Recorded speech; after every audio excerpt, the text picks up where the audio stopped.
Saudara-saudari, Injil kita pada hari ini diambil dari Injil Matius bab 23 ayat 23 sampai 26. Pada waktu itu Yesus bersabda, "Celakalah kalian, hai ahli-ahli Taurat dan orang-orang Farisi, hai kalian orang-orang munafik, sebab persepuluhan dari selasih, adas manis dan jintan kalian bayar, tetapi yang terpenting dalam hukum Taurat kalian abaikan, yaitu keadilan, belas kasih, dan kesetiaan. Yang satu harus dilakukan, tetapi yang lain jangan diabaikan. Hai kalian pemimpin-pemimpin buta, nyamuk kalian tepiskan dari minumanmu, tetapi unta di dalamnya kalian telan. Celakalah kalian, hai ahli-ahli Taurat dan orang-orang Farisi, hai kalian orang-orang munafik, sebab cawan dan pinggan kalian bersihkan sebelah luarnya, tetapi sebelah dalamnya penuh rampasan dan kerakusan. Hai orang-orang Farisi yang buta, bersihkanlah dahulu sebelah dalam cawan itu, maka sebelah luarnya juga akan bersih." Demikianlah sabda Tuhan. Terpujilah Kristus.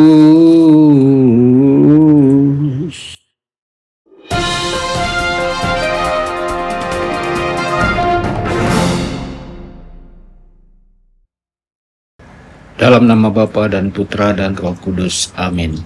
Saudara dan saudari terkasih dimanapun Anda berada, jumpa lagi dengan saya Romo Tedens dalam saluran Warta Kabar Sukacita. Semoga Anda semua dimanapun berada senantiasa dalam keadaan sehat dan bahagia.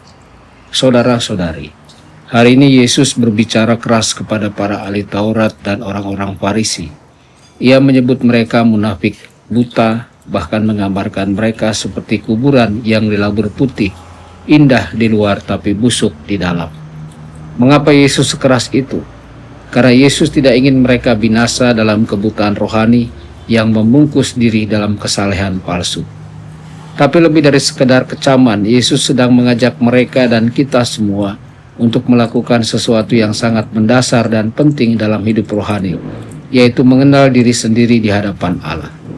Santa Teresa dari Avila pernah menulis, "Pengetahuan akan diri sendiri sangatlah penting, karena tanpa itu kita tidak bisa sungguh rendah hati, dan kita tidak akan pernah bisa benar-benar mengenal diri kita, kecuali kita berusaha mengenal Tuhan."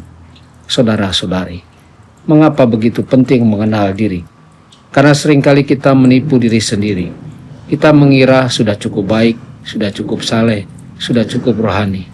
Padahal seperti orang Farisi dalam Injil, bisa saja kita hanya menjalankan agama secara lahiriah, tanpa hati yang mencintai Tuhan, tanpa penghormatan batin. Yesus menegur mereka bukan karena mereka taat hukum, tetapi karena mereka menjalankan hukum tanpa kasih dan hormat kepada Tuhan. Mereka buta terhadap kedalaman cinta dan kekudusan yang menjadi panggilan hidup mereka. Semuanya hanya rutinitas, formalitas, dan kewajiban kosong. Saudara-saudari, bukankah itu juga bisa terjadi dalam hidup kita?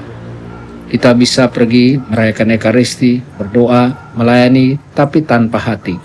Kita bisa menyebut nama Tuhan, tetapi tidak hidup dalam rasa hormat dan kasih kepadanya.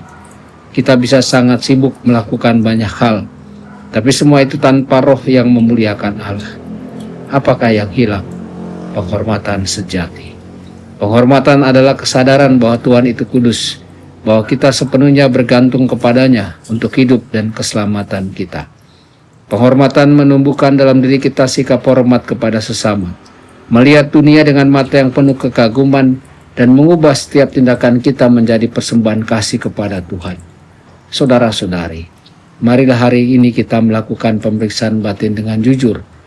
Adakah dalam hidup kita hal-hal rohani yang hanya menjadi rutinitas tanpa hati? Mohonlah kerendahan hati untuk mengenal diri sendiri di hadapan Allah, bukan untuk merasa buruk, tetapi supaya kita terbuka bagi rahmat-Nya. Tumbuhkanlah sikap hormat dalam hidup sehari-hari, dalam doa, dalam liturgi, dalam pekerjaan, bahkan dalam hal-hal kecil. Melakukan semuanya bukan demi dilihat orang, tapi demi kemuliaan Tuhan. Saudara-saudari, Yesus hari ini tidak hanya menegur, Ia sedang mengetuk pintu hati kita. Ia ingin menyembuhkan kita dari kebutaan rohani, dan menyadarkan kita akan makna terdalam dari iman. Bukan sekedar aturan, bukan penampilan luar, tapi hati yang mengenal diri, mengenal Tuhan, dan hidup dalam hormat dan kasih kepadanya. Semoga Tuhan memurnikan batin kita dan menjadikan hidup kita satu pujian sejati bagi kemuliaan-Nya. Tuhan Yesus memberkati Anda semua. Sabda Allah adalah kebenaran.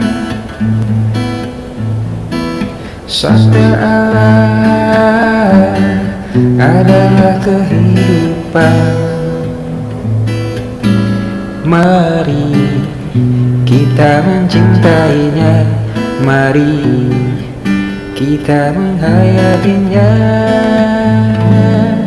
Ya Tuhan yang ku muliakan, sabdamu angkat resahku. Mari kita menghayatinya di dalam